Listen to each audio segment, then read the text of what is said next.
आप सभी को गोपिका सखी का प्यार भरा राधे राधे। मीरा चरित्र को आगे बढ़ाते हैं। मीरा के आने से मेड़ता में भक्ति की भागीरथी उमड़ पड़ी। मीरा के दर्शन सत्संग के लिए चित्तौड़ गए संत महात्मा लौटकर मेड़ता आने लगे। श्याम कुंज की रौनक देखते ही बनती थी। मेड़ता से 1 वर्ष के पश्चात मीरा ने चित्तौड़ पधारने के लिए प्रस्थान किया। चित्तौड़ की सीमा पर मीरा को दिखाई दिए उजड़े गांव, जले हुए खेत, उजड़े हुए खेत और सताए हुए मनुष्य और पशु। ऊपर से सैनिक उन्हें कर के लिए और परेशान कर रहे थे। चारों ओर अराजकता देख मीरा को बहुत दुख हुआ। उसने प्रजा को यूं विवश और दुखी देख अपने और दासियों के गहने उतरवा कर सैनिकों को दे दिए।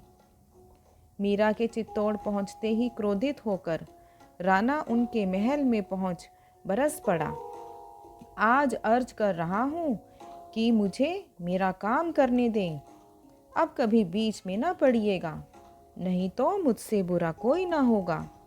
चारों ओर बदनामी हो रही है कि मेवाड़ की कुंवरानी बाबाओं की भीड़ में नाचती है। सुन सुन कर हमारे कान पक गए, पर आपको क्या चिंता। एक भक्त को अपने ठाकुर जी से जुड़ी हर बात प्रिय लगती है, यहाँ तक कि इस भक्ति के संबंध से मिली बदनामी भी वह मधुर अमृत की तरह स्वीकार कर लेता है। महाराणा का क्रोध मीरा के लिए षड्यंत्र के जाल बुनने लगा। एक दिन उदय कुंवर बाईसा ने आकर मीरा से कहा, राणा जी ने आपकी सेवा में यह दासियां भेजी हैं। बाईसा, मेरी क्या सेवा है? मेरे पास तो 1-2 पर्याप्त हैं। मीरा ने हंसकर कहा, चलो लालजी सा ने भेजी हैं तो छोड़ जाइए। 10-12 दिन बाद मिथिला की सारी देह में दाह उत्पन्न हो गया। वैद्य जी आए और उन्होंने कहा कि छोरी बचेगी नहीं, जाने अनजाने में पेट में विष उतर गया है। उस दिन मीरा मंदिर में नहीं पधारी, रसोई बंद रही। दासियों के साथ समवेत स्वर में कीर्तन के बोलों से महल गूंजता रहा। मिथिला का सिर गोद में रखकर मीरा गाने लगी, हरि मेरे जीवन प्राण आधार, हरि मेरे जीवन प्राण आधार, और आसरो नाही तुम बिन, तीनों लोक मझार, तुम बिन मोही कछु न सुहावे, तुम बिन मोही कछु न सुहावे, निरख्यो सब संसार, हरि मेरे जीवन प्राण आधार। मीरा कही में दासी रावरी, दीजो मति विसार, हरि मेरे जीवन प्राण आधार। बाईसा हुक्म, मिथिला ने टूटते स्वर में कहा, आशीर्वाद दीजिए कि जन्म जन्मांतर आपके चरणों की सेवा प्राप्त हो। मिथिला, तू भाग्यवान है। मीरा ने उसके सिर पर हाथ फेरते हुए कहा, प्रभु तुझे अपनी सेवा में बुला रही हैं। उनका ध्यान कर, मन में उनके नाम का जप कर, दूसरी ओर से मन हटा ले। जाते समय यात्रा का लक्ष्य ही ध्यान में रहना चाहिए, अन्यथा यात्रा निष्फल होती है। मीरा ने मिथिला के मुख में चरणामृत डाला। बाईसा हुक्म, देह में बहुत जलन हो रही है, ध्यान टूट टूट जाता है। पीड़ा देह की है मिथिला, तू तो प्रभु की दासी है। अपना स्वरूप पहचान। पीड़ा की क्या मजाल है तेरे पास पहुँचने की। देह की पीड़ा आत्मा को स्पर्श नहीं करती पगली। तू प्रभु की छवि का चिंतन करने का प्रयास कर। मिथुला ने श्री कृष्ण का नाम ले देह त्याग दी। मिथुला के यूं जाने से चंपा चमेली को ज्ञात हो गया था कि आने वाली दासियां कैसी हैं। उन्होंने मिलकर मंत्रणा कर सतर्कता से अपनी स्वामिनी के सारे कार्य स्वयं ही बांट लिए। पर फिर भी आए दिन कुछ ना कुछ राणा की साजिश से घट ही जाता। मीरा की प्रेम भक्ति भजन वंदन की प्रसिद्धि फैलती जा रही थी। महाराणा विक्रमादित्य ने बहुत प्रयत्न किया कि उनका सत्संग छूट जाए, परंतु पानी के बहाव को और मनुष्य के उत्साह को कौन रोक पाता है। सारंगपुर के नवाब ने मीरा की ख्याति सुनी तो वह अपने मन को रोक नहीं पाया। अतः वह वेश बदलकर अपने वजीर के साथ वह मीरा के दर्शन के लिए हाजिर हुआ। दोनों वेश बदलकर घोड़े पर आए और मंदिर में आकर साधु संतों के पीछे बैठ गए। मीरा मंदिर की वेदी के समक्ष बाईं ओर अपनी दासियों के साथ विराजित थी। घूंघट ना होते हुए भी सिर के पल्लू से उसने मस्तक तक स्वयं को ढक रखा था। चंपा और अन्य कई साधु लिखने की सामग्री और पोथी लेकर बैठे हुए थे। पर्दा खुलते ही सब लोग उठ खड़े हुए। बोल गिरधर लाल की जय, सावरिया सेठ की जय। मीरा के तानपुरा उठाते ही चंपा के साथ ही साथ कईयों की कलमें कागज पर चलने लगी।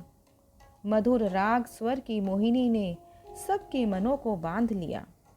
भावावेग से मीरा की बड़ी बड़ी आंखें मूंद गई। शांति कैसी होती है, यह तो ऐसे सात्विक वातावरण में बैठे बहुत लोगों ने पहली बार ही जानी। शाह के हृदय में तो सुख और शांति का समुद्र जैसे हिल्लोरे लेने लगा। यह उसके लिए एक अलौकिक अनुभव था। और मीरा वहां पर अपना तानपुरा लेकर भजन गाने लगी। मैं तो सांवरे के रंग राची, सांवरे के रंग राची, सांवरे के रंग राची। मैं तो सांवरे के रंग राची। साजी सिंगार बांध पग घुंघरू, साजी सिंगार बांध पग घुंघरू। लोक लाज तजी नाची रे। मैं तो सांवरे के रंग राची। गई कुमती लई साधु की संगति, गई कुमती लई साधु की संगति। भगत रूप भई साची, गाए गाए हरि के गुण निस दिन। काल व्याल सो बाछी रे। मैं तो सांवरे के रंग राची। उन बिन सब जग खारो लागत, उन बिन सब जग खारो लागत। और बाट सब बाची रे। मीरा श्री गिरधर लाल की भक्ति रसीली जाची रे। मैं तो सांवरे के संग राची। मीरा के हृदय का हर्ष फूट पड़ा था।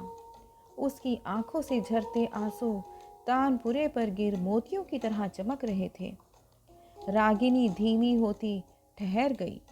सभी के मन धुले हुए दर्पण की तरह स्वच्छ उजले हो चमक उठे। भजन पूरा होने पर भी उसकी आंखें न उघड़ी। शाह प्रेम भक्ति का यह स्वरूप देख असमंजस में था। वह उस प्रेम की ऊंचाइयों को मापने का प्रयत्न कर रहा था जिसमें खुदा के लिए यूं झरझर आंसू झरते हैं। मीरा का गान विश्रमित हुआ तो एक साधु ने गदगद कंठ से कहा, थोड़ी कृपा और हो जाए। अब आप ही कृपा करें बाबा। प्रभु के रूप गुणों का बखान कर प्यासे प्राणों की तृषा को शांत करने की कृपा हो। मीरा ने विनम्रता से कहा, यह तृषा कहाँ शांत होती है। दूसरे संत बोले, यह तो जितनी बढ़े और दावानल का रूप ले ले, इसी में लाभ है। आप ही श्री श्याम सुंदर के रूप माधुरी का पद सुनाइए। मीरा ने तानपुरा उठा फिर तान छेड़ी। समय एक बार फिर मधुर रागनी की झंकार से बंध गया। भजन पूरा होने के बाद भी कुछ देर तक वातावरण में आनंद से सन्नाटा रहा। फिर मीरा ही ने एक संत की ओर देखकर कहा, आप कुछ फरमाइए कि सब लोग लाभान्वित हों। तो किसी ने जिज्ञासा की, गुरु कौन, कहाँ मिले, कैसे मिले। संत कहने लगे, सबसे पहले तो यह समझें कि गुरु का स्वरूप क्या है। परम गुरु शिव ही है। हम गुरु को देह रूप में भले देखते हों, पर उसमें जो गुरु तत्व है वह शिव ही है। वह ठीक वैसे ही है जैसे शिवलिंग में शिव है। हम पूजा अर्चना शिवलिंग की करते हैं, किंतु उस पूजा को स्वीकार करने वाले शिव स्वयं हैं और वही हमारा कल्याण करते हैं।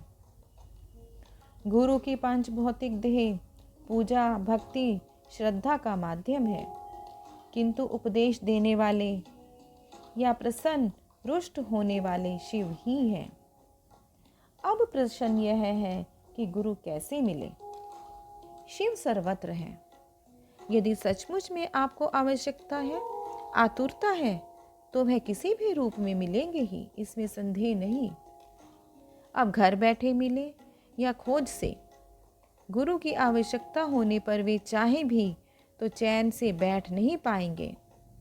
वे अपनी समझ से अपने क्षेत्र में खोज करेंगे और इसमें भटक भी सकते हैं, किंतु खोज अगर सच्ची है तो गुरु अवश्य मिलेंगे। जो खोज नहीं कर सकते उनके लिए प्रार्थना और प्रतीक्षा ही अवलंब है। उन्हें स्वयं उपलब्ध होंगे। किस रूप में होंगे कहा नहीं जा सकता, पर उनका मनोरथ अवश्य पूर्ण होगा। अब कैसे ज्ञात हो कि ये संत हैं, गुरु हैं, जिनके सानिध्य सामीप्य से अपने इष्ट की हृदय में स्वयं स्फूर्ति हो, वह संत हैं। और भगवान नाम सुनकर जिनका हृदय द्रवित हो जाए, वह साधक हैं। यह आवश्यक है कि अपनी रुचि का इष्ट और अधिकार के अनुरूप गुरु हो, अन्यथा लाभ होना कठिन है। संत ने जिज्ञासा अनुसार सब प्रश्नों का उत्तर देकर कितने ही और पहलुओं पर प्रकाश डालते हुए कहा, इतना अलौकिक वातावरण, भाव भक्तिपूर्ण संगीत और फिर ज्ञान से भरी कथा वार्ता श्रवण कर नवाब का मस्तक श्रद्धा से झुक गया। उसके लिए यह अनुभव नया था। उसने अपना आपा संभाला और धीरे धीरे मीरा के सन्मुख जाकर हाथ जोड़कर गदगद कंठ से बोला, हुनर, नूर और उसके ऊपर खुदाई, मोहब्बत, यह सब एक साथ नहीं मिलते और ना ही एक जिंदगी की बख्शीश हो सकती है। आज आपका दीदार करके और खुदा का ऐसा करिश्मा देखकर यह नाचीज सुरखरू हुआ। आपने खुदा के लिए इस नाचीज की छोटी सी भेंट कबूल करके मुझ पर एहसान फरमाइए। उसने जेब से हीरों का हार निकाला और अंजलि में लेकर नीचे झुका। ये जैसे मेरे हैं वैसे ही आपके भी हैं, किंतु ये शुद्ध मन के निश्चल भावों के भूखे हैं। यह प्रजा का धन आप गरीबों में सेवा में लगाइए। इन्हें धन नहीं, केवल भक्ति चाहिए, मीरा ने कहा। पर दिल की बात किसी न किसी चीज के जरिए ही तो रोशन होती है। मेहरबानी होगी आपकी, कहते हुए उसने माला धरती पर रख दी और आंसू पोंछते हुए वह मंदिर से बाहर निकल आया। आज के लिए बस इतना ही। आप सबको प्यार भरा राधे राधे।